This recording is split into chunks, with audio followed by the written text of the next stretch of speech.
If you've ever had to attend a wedding at 5 o'clock but needed to film a YouTube video at 3 o'clock, then go ahead and hit that like and subscribe button, guys. Welcome back to the Trench Grenade channel. I am your host, The Average, Palmetto State Armory's best product enjoyer that your mom said that we have at home. Thanks for watching. Guys, the purpose of today's video is we are going to be discussing the Gary Gordon inspired M16A2 retro Car 15 build from Palmetto State Armory and my long-term observations with the gun. Now, we're going to be going over the good, the bad, the ugly with this gun, and I'm going to tell you where it falls in line with my actual guns that I use, right? Where do I actually use this gun? And I have my Road duffel bag in the background, Adidas, of course, for purposes that we'll go over in a little bit. But first and foremost, I want to ask you guys to, one, hit the like button. 2, comment down below if you've ever had any experience with the Harrington and Richardson Palmetto State Armory,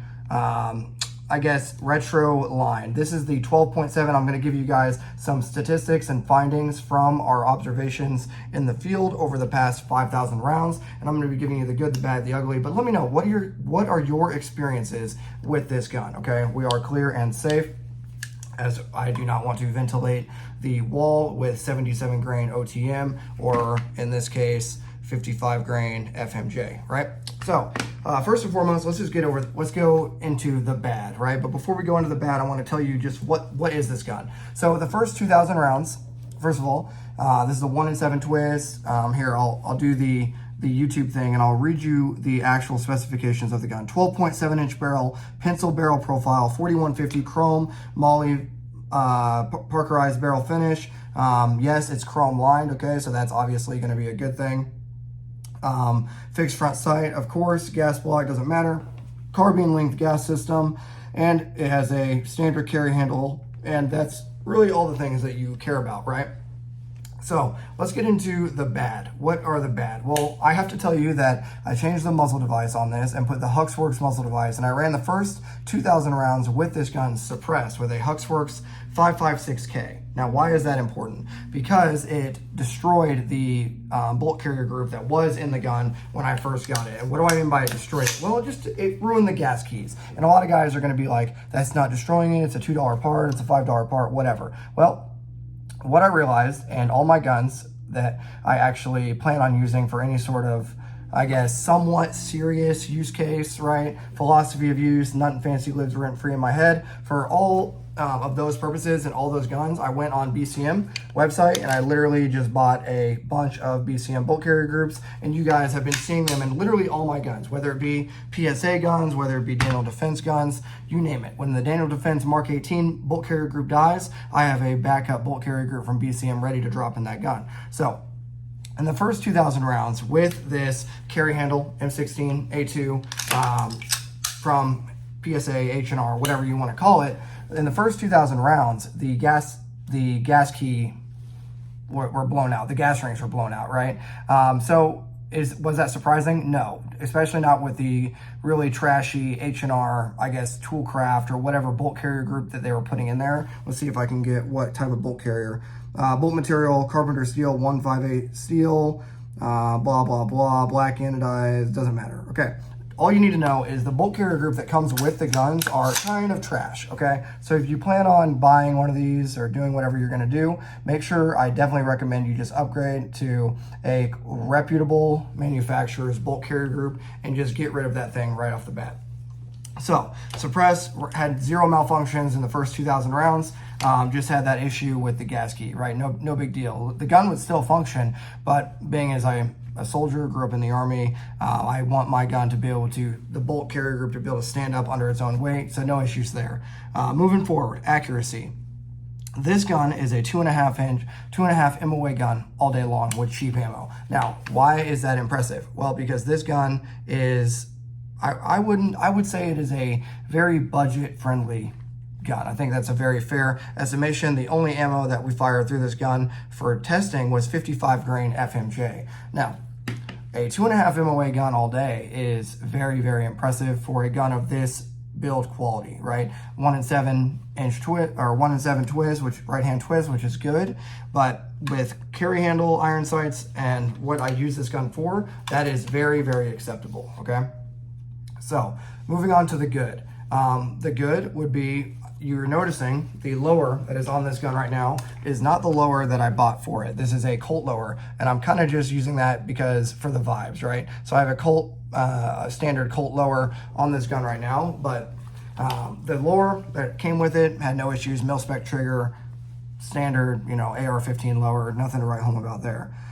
What I would tell you guys, if you're looking into getting a Gary Gordon, I guess retro build or some sort of build like that, what I would tell you is this is probably PSA's best product, honestly, in my opinion. Other than the barrel being a parkerized finish, I guess I'll show you some of the wear here on the exterior of the barrel, but other than the barrel being a parkerized finish, and heating up very quickly because of the pencil profile. Other than those things, if you're not out burning it down with like 500 round burn downs, which we did do with this gun, look up like Ukrainian retro gun or something. It's on my channel. We literally burned this thing down. You can kind of see a lot of the wear patterns that happened on this barrel, but it survived. It survived, and it's still accurate, and it still groups well. And I think that's why it really, for me, is the best product that I've ever got from PSA, bar none, okay? So where does it fit in for me? What is the philosophy of use, right? Where would I actually use this thing? Well, as the bag behind me might indicate, this gun is my Bronco gun, okay? All I've changed out is the BCM bolt carrier group. I run either Gen 3 PMags or the tan USGI magazines in the gun with a T-Rex arm sling, adjustable sling, and if I'm traveling in a place where I can secure the gun and make sure everything's locked up, I will run it suppressed with the Huxworks 5.56K. This thing with a 12.7 inch barrel, with the accuracy that it has, with the fixed sighting system, the M16A2 fixed sighting system on the gun, which is a very good iron sight sighting system. With this setup, the way that it is right now, this is a very good truck gun. And I would recommend it for you guys if you're looking to get a lightweight, compact, retro style truck gun that is still, you know, you can suppress it. It'll still be reliable with the carbine length gas system. You can just throw a sling on it. Don't worry about putting a white light unless you really want one, and just keep it super lightweight, compact, and, you know, I really, really enjoy this gun, to be honest, okay? So, honestly, this is PSA's best product that I've ever had. Other than, obviously, me ruining the gas key, gas rings because I shot it suppressed, and of course that's going to happen because you guys know I don't baby my stuff, and this thing got used and abused in the first couple thousand rounds with that Huxworks 5.56K, burning it down, and then later on during that Ukrainian conscript video that I did on the gun, this thing has been used and abused, and it has survived, right? Other than that minor complaint, it groups well, it's accurate, it's lightweight, it's compact, it gives you the retro vibes, gives you kind of like that Gary Gordon, Car 15 vibes, right? Rest in peace to Master Sergeant Gary Gordon and Sergeant First Class Randy Shugart from Delta Force, who posthumously were awarded the Medal of Honor in Mogadishu, right, in 1993, for volunteering to defend Durant's crashed bird, Blackhawk. But I think, honestly, it's PSA's best product. If you're in the market for a lightweight carbine, you already have maybe a pistol lower, and you just want to throw something cheap, fun, accurate, reliable, and you're willing to go out and put a BCM or better, or, you know, BCM or equivalent quality bolt carrier group in the gun, and make sure that, you know, the heart of the gun is taken care of. Well, the barrel's decent, sighting system is good, it's lightweight. Obviously you can't mount lights easily. You'd have to use some of the retro mounting systems, but if you're not going to mount a light and you're just going to keep it as like a truck, the Bronco gun, then this might be a very good option for you. So with all that being said, oh yeah, I zeroed this at 25 meters with 55 grain FMJ, okay? So 25 meters, 55 grain FMJ is how this gun was zeroed. Lubricated it, cleaned it every 1,000 rounds, up to 5,000 rounds, and other than that very minor issue, no issues at all with the gun, okay? So with all that being said, let me know if you, they do have the O2 sight for CQB. I'll kind of try to show you that right here, okay? They have the O2 sight and the regular peep sight, okay? There you go. So there's the peep sight. There's the O2 sight, and I just keep it on the O2 sight for CQB purposes because it just lives in my truck, right? Okay, and yes, a Bronco is a truck because if it's not a Jeep and it's not an SUV, it's a truck. Okay, I'll let you guys argue that in the comments below. But anyway, that is my Gary Gordon retro Car 15, I guess, wannabe carbine. I know it's not actually clone correct in any way, shape, or form, but I like it, and it's a good truck gun. And if you guys are in the market for something cheaper that actually works, this is a good option if you're okay with upgrading the bulk carrier group eventually, right? All right, let me know down in the comments what your guys' thoughts are. Make sure you leave a Combat Llama emoji if you want to support the channel. Join the Patreon. It's $5 a month. I'll link it down below.